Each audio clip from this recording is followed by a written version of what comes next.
Hey guys, Brian Delivery the Goods here. I'm returning to you finally for this last part for part 3 of Best Albums of 2024 video. So I hope you enjoyed the first two parts because we're going to get into this final video, and I will be mentioning an honorable mention sometime close to my number 1 pick. So I'm going to discuss what I'm going to be talking about for the last remaining albums I have left to talk about, because I've already gone from numbers 42 all the way down to 14 for the last video, and now we're going to go into the top 13 best albums of 2024 from 13 to 1. So let's dive right into number 13, which is Dark Tranquillity with End Time Signals. Now, this was one of the best records I've heard this year, Unforgivable being one of my favorite singles. You have other tracks as well that I really enjoyed off this record, but for the most part, I think from what Michael, I think his vocals sound really good in this whole record.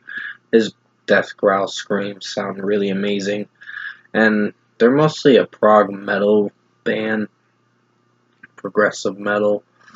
Uh, their genres alternate for what they go for, but from what I gathered, I really enjoyed this new Dark Tranquillity record. One of the best records I've listened to this year. Had to be in the top 13, of course. Number 12 is Era with Cure. Now, this was one of my favorite records of 2024. I have come back to this quite a bit, but it's been a little bit since I've listened to it, but I remember Slow Sour Bleed uh, being one of my favorites. Blue Reverie being a really strong one. The title track Cure was a really good one. Uh, Idlewild was my favorite, but I think Slow Sour Bleed was my favorite as well. Crawl Backwards Out of Heaven was pretty good. Pale Iris was a pretty strong one. Wave was one of the best closing tracks on this record, and this record really impressed me. They definitely have evolved with their sound for this record, and Jesse Cash's vocals sound really low-key and monotone for most of it, but then he starts to put effort into his vocals close to the end of the record, and it sounds really good for what I listened to. So I really enjoyed this record overall. So End to Excess was one of my favorites, but Jesse Cash, he actually really tried with his vocals in this song. So I really did enjoy this Era album, Cure, their follow-up album to their self-titled album from 2021, and a deluxe edition from 2022. So overall, Cure was worthy to be in the top 15 and had to be on this list. Number 11 is Oceano with their last album, Living Chaos. It is their final studio album, unfortunately, because the band is calling it quits as of next year, because Adam Warren actually left the band due to certain reasons, with certain people criticizing what the band was doing for their tour. They were going on tour with Attila, which, from what I heard, that Franz guy is not a nice guy. But I think Oceano is a very underrated band. Very good deathcore band, from what I gathered. I enjoyed this record. It was worthy to be on this list. And there were a few critiques with the record, but overall, still a strong record. It was almost worthy to be in the top 10. But it still was a pretty strong record that I listened to for 2024. So overall, you have songs like Wounds Never Heal, and then The Price of Pain being a favorite. And yeah, most of the songs on here are bangers for sure. I definitely fuck with these tracks, with how they sound overall, so pretty good record, definitely rocks for sure. Number 10 is Bring Me the Horizon with Posthuman Next Gen. Now, had to be in the top 10, of course, because this was one of my favorites. I mean, RIP was one that I wasn't sure if I was on board with, but I do dig it. It's just the electronic work for the metalcore electronic stuff sounds a little electronic core in a way. So I'm not sure if I really dig that one, but it's not terrible. It's just Amen was a personal favorite. Die For You was pretty good. Um, Utopia was one of my favorites. I mean, Die For You does get repetitious after a bit, but it's not a terrible song leading into the closing track, Dig It. But the official opening song is Utopia.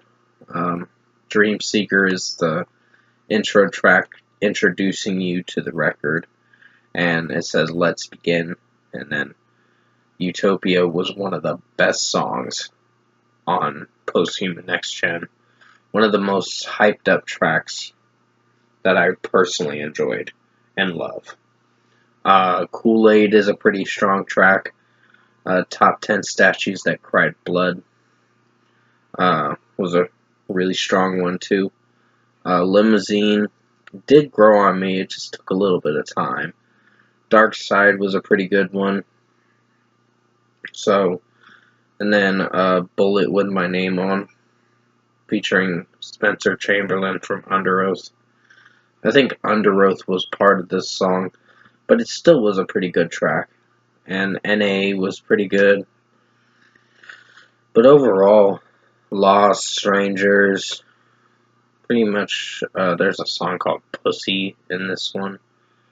So, weird song title as an interlude track going into Die For You, but not terrible in any way.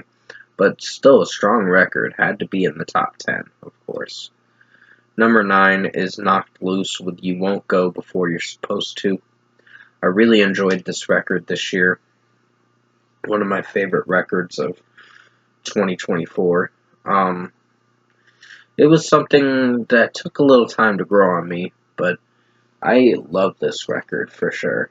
Suffocate being the best song, Brian Garris' growl screams and his screech screams sound really good. Poppy in that track sounds amazing with her screams and her clean vocals from time to time. But overall, from what I gathered with that song, it's pretty good. You have other songs like Thirst being a strong one, then Don't Reach For Me being a good one. Take Me Home was pretty good.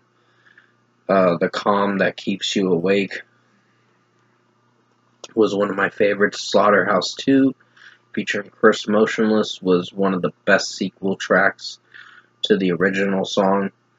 It took a little time for that one to grow on me, but it did grow on me later on. It wasn't one of the best, but it wasn't a bad sequel track. Blinding Faith was one of my favorite singles. As the first single, the lead single for this album's announcement, it did very well for the most part. So, really enjoyed this record. And definitely something to check out, to put on your year-end list. Number 8 is As I Lay Dying with Through Storms Ahead. A great record for sure.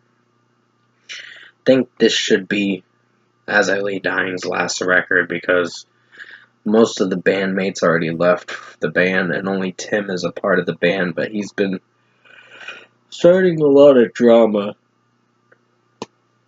from what I gathered. Excuse my yawning. But it's not like I listen to this band every day. I enjoyed this record. It was worthy to be in the top 10, but it just, I don't know how it's going to be even if Tim's still a part of the band. I think he's trying to keep the band going, but it's a dying horse already. I mean, there were still some strong songs on this, like The Cave We Fear to Enter. Then you have Other songs like Burden, The Void Within was pretty good.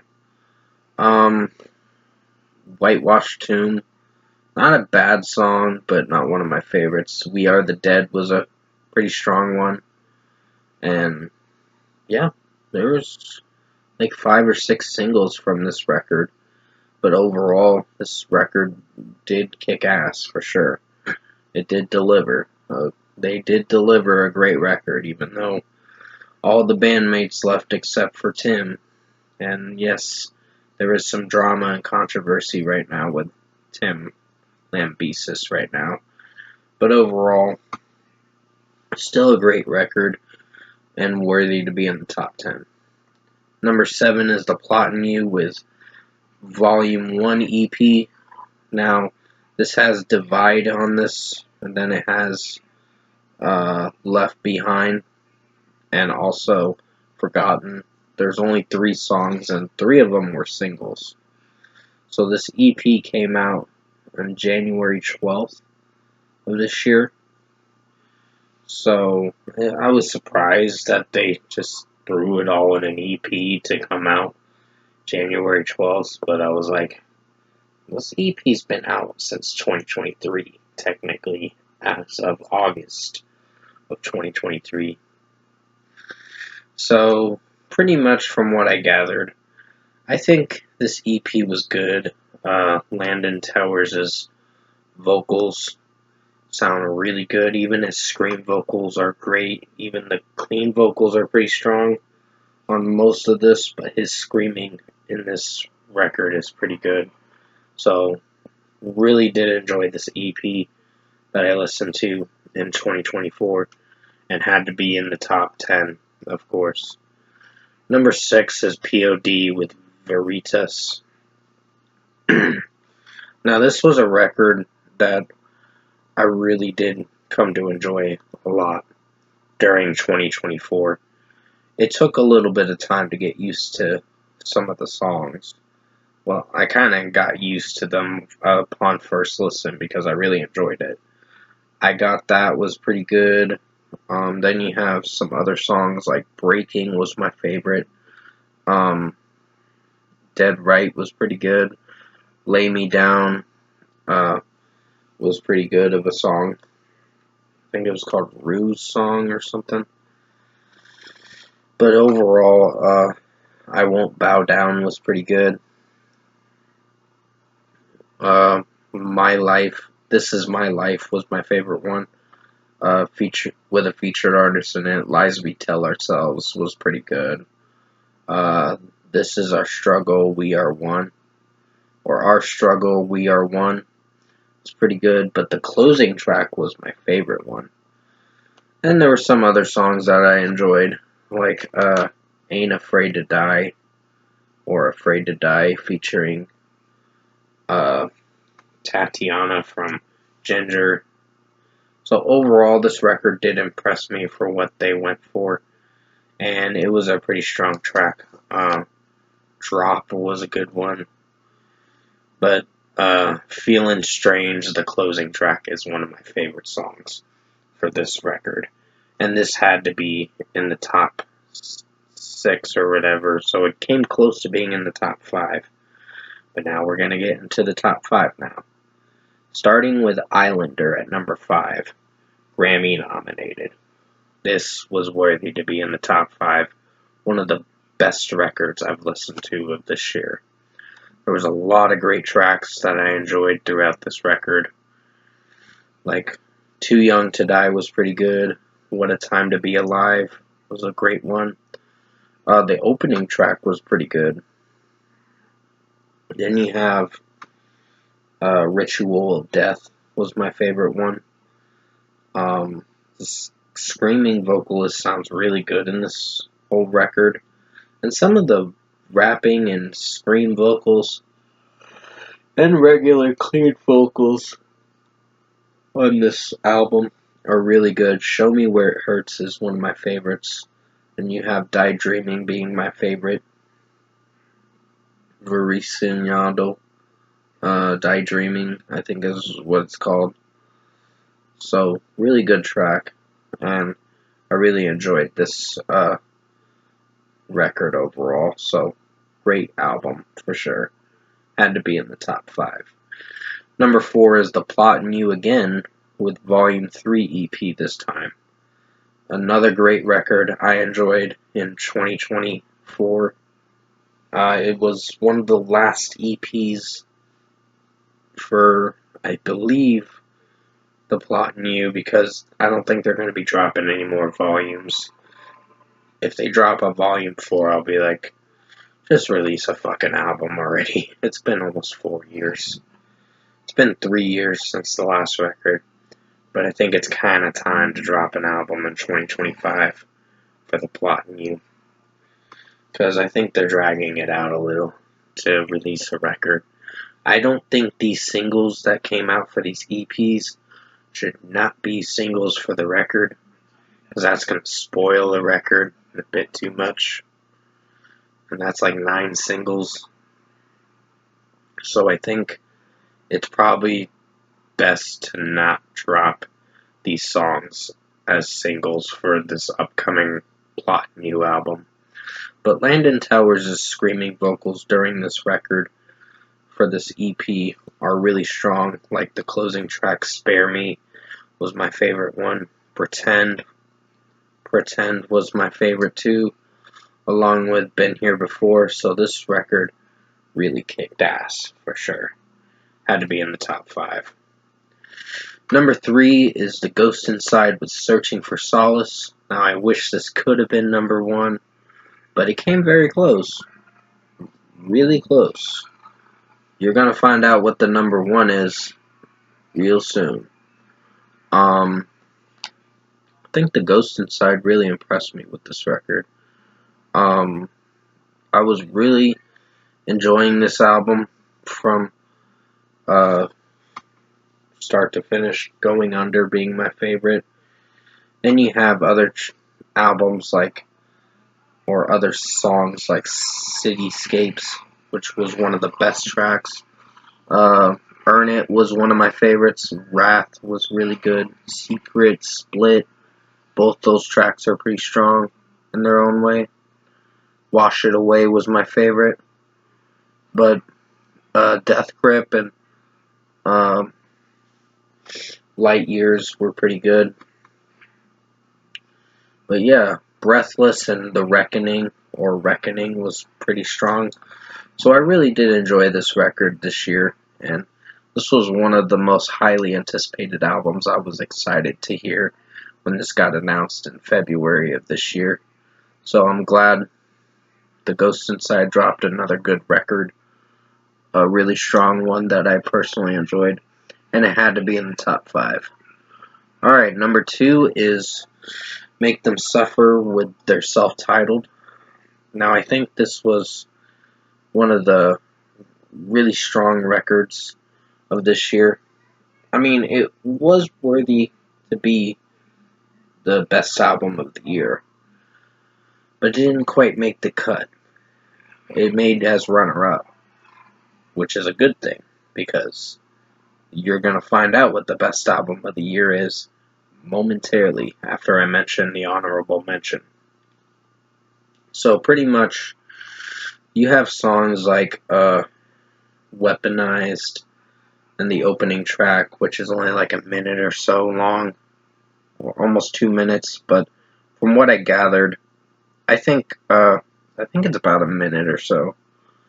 But this record had some bangers like Oscillator, Doom Switch, then you have Man of God, and some other tracks like Verusian Blues or something was one of my favorites. And then No Hard Feelings was good. Epitaph was my favorite. Ghost of Me was pretty good. And then you have the closing track, which was one of my favorites that I really enjoyed. So this album really kicked ass. And even Alex's singing vocals and her screaming vocals were really strong. And her as the new pianist and backup vocalist and all that, she did very well with this record. This record flowed very well, and I really enjoyed Sean's screaming vocals through most of this record, and this was worthy to be runner-up of the year for Best Album of 2024. Alrighty, now we're going to mention the honorable mention, which was a recent album I just reviewed on the channel for the Veer Union, Welcome to Dystopia. Now this was a record I was really unsure if I was going to like, but I did enjoy this record during the year of 2024, for the final week of 2024, technically. So, pretty much, I think the Veer Union pulled off some pretty good songs for the 8 tracks, and Crispin Earl, I believe is his name, did very well in the song Welcome to Dystopia featuring Sleep Theory, and you have Shades of Grey, No Excuse being my favorite, and some other tracks is This How It Ends, Empirical being pretty strong, The Underground, Dig Their Own Graves, and Space and Time being one of my favorites to close out this record. So I really enjoyed this new Veer Union record, Welcome to Dystopia. I mean, not one of the best records, but it was runner-up. Well, not runner-up, it was an honorable mention of 2024. Alright, now to the number 1 best album of the year. The Story So Far, I Want to Disappear. I believe you guys are very surprised that I picked an uplifting punk rock record from The Story So Far. They dropped one of the best records of this year, for sure. I was really surprised with how Parker's vocals sound in this album. I think that's what his name is, Parker. But I think from what I gathered with this record, All This Time was one of my favorite songs. And you have Watch You Go, The Letterman was my favorite one. There were some other ones that I enjoyed, but for the most part, I think from tracks 1 to 10, the closing track was one of the best songs to end this record. I mean, it was nice and melodic to end this album, but this album was a grower, and it did grow on me for the runtime of like 28 minutes or so. It wasn't a long album. It was like 30-something minutes. I can't remember how long, but I know it was pretty short. And I know a lot of bands have been dropping short albums, but some of them do pretty well for the runtime it goes for. And this was the best album of 2024, in my opinion. I think The Story So Far dropped one of the best records of 2024 and had to be the best album of the year. So congratulations to The Story So Far for being one of my best albums of 2024. And yeah, that is going to be it for the best albums of 2024 parts 1 to 3 video. Comment below and let me know what your best albums of 2024 are that you listened to during this year. I appreciate any feedback, any good feedback and positive feedback too, on what you thought was the best albums of 2024 in your opinion. And overall, definitely let me know how you enjoyed this video for these 3 parts. So I appreciate you guys watching parts 1 to 3. This is the shorter part, but I tried to make it a little bit shorter, but had a little more to talk about with the last remaining albums I had to mention. But so far, yeah, the next final end of the year video is best movies of 2024, and then we're moving on to 2025 in the next 4 days or so. But until then, thank you guys for watching the best albums of 2024 parts 1 to 3 videos. This is the final part to this Best Albums of 2024 video, and I will see you guys soon in Best Movies of 2024 videos starting on Sunday, December 29th. Thanks for watching. You guys have a good, safe night. Take care.